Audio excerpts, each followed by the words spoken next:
Hello, welcome to Collector RC.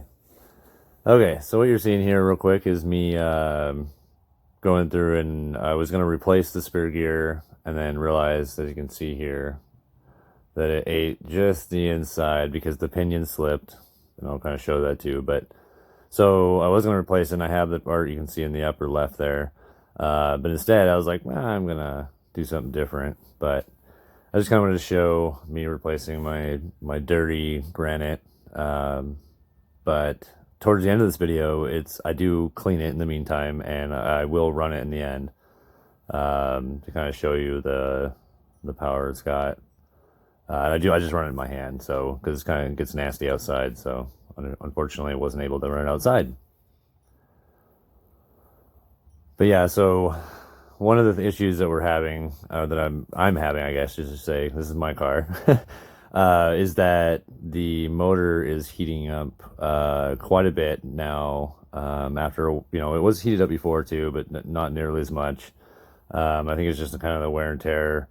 It didn't help the fact that I didn't clean the car before I ran it again, and that's what caused the, where I'm at now with it. That's why you should clean your cars, especially your bashers, especially when you're playing in the sand, because you get that dust in there and it gets wet and it's like sandpaper and it'll just eat everything up. So, and it slows everything down too. So it's a good idea to clean your stuff.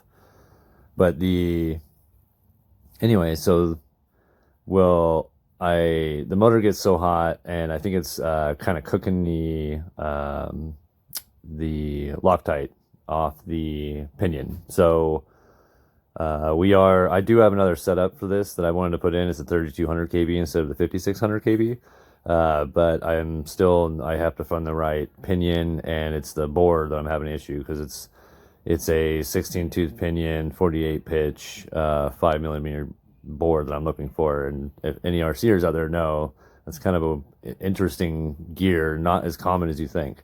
So I know they're out there, and I will find it. I just haven't done it yet. So, but that would be a much better setup for this thing. I think I'll still get really fast speeds, and it'll just won't destroy a lot of my stuff as fast. But it's been a long, good test run with this, and I'm going to continue as long as I can with it. I still, like I said, I have one more spur gear, and I'm just going to keep running it until I do get that other pinion. So, but in a sec here, I should actually go through and kind of speed it up a little bit, make a lot of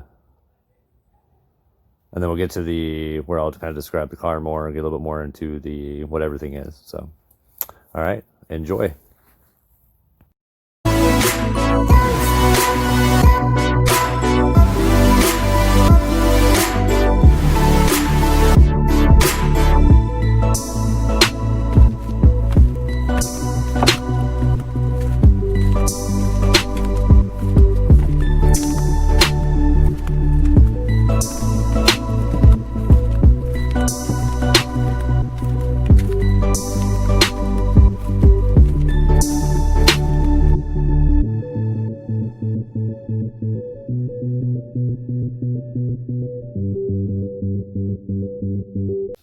Most of the stuff in here is with the exception of electronics. Most everything in here is stock. I have an upgraded Traxxas metal forward pinion that's in the rear, and I have replaced the front one, but I replaced it with the plastic, so that is with the original.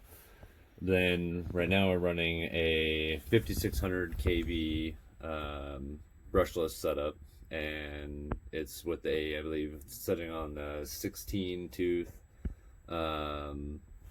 with I think it's a 16 tooth pinion, 48 pitch, and then it's a standard 3 whatever the standard bore is. And then we've got the 60 amp SCT Hobbywing setup, max 10, or easy run, I'm sorry, not max 10. Yeah, max 10. You can see on the side there. And then we have a 25 kg servo. I didn't want to go too strong. 25 is fine. It's a waterproof metal geared servo. It's not an expensive one. It's kind of a cheap one, but they work. And as far as the upgrade stuff, that's pretty much it. So right now we haven't really achieved top speed yet. The tires don't do that well. They kind of slip a lot. We need more traction.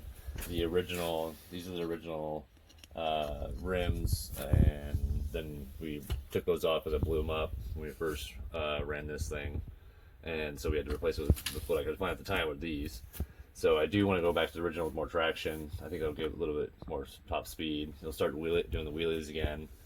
But I think right now we're looking about 50. But that's as much as we've gotten so far in the space we have. So, and then, or before it slips before the pinion slips, or before the spur gear strips. And I have gone through about 4 or 5 spur gears in the last 4 or 5 months. So about every 5 to 6 runs I got to replace it because it's just too much power, and it just can't handle. I need a metal one, and I just haven't come across one that'll actually fit in this system.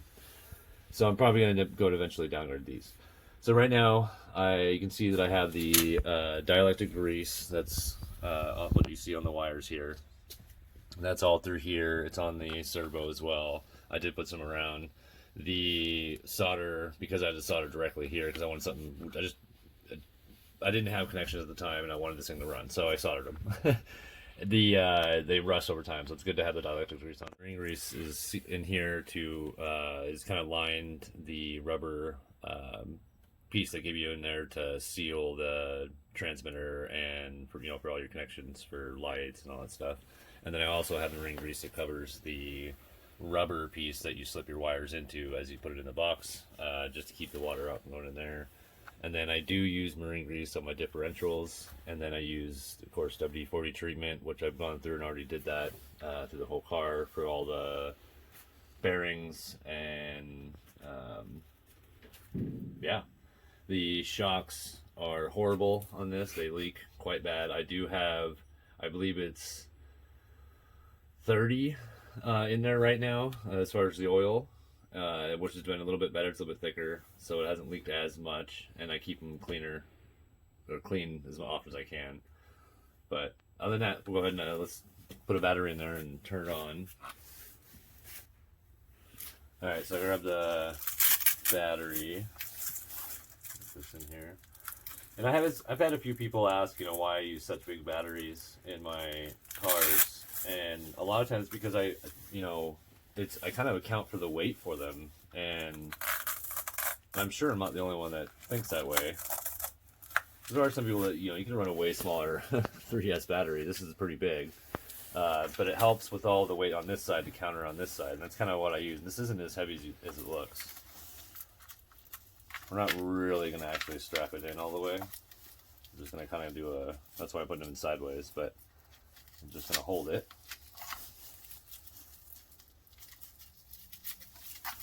And I do use the Deans, and the reason why, and I do have dielectric grease on the ends there. The reason why I use the Deans is because all my cars are Deans, but also what I like about, especially with the Bashers, is they're a good connection, and they've been around for a long time. But also, if this thing wipes out and that battery happens to get loose, so it starts to flail in there, I want it to let go and fly out. I don't want it to pull on my ESC. I don't want it to disengage. I don't want it to pull on anything else. I just want to release and go. And so sometimes when you use like the EC3s, EC5s, they have a way better strong, a good suction connection, and they'll pull out too in the force. But I just feel safer with the Deans, so that's why I use Deans. All right, so let's go ahead and turn this on.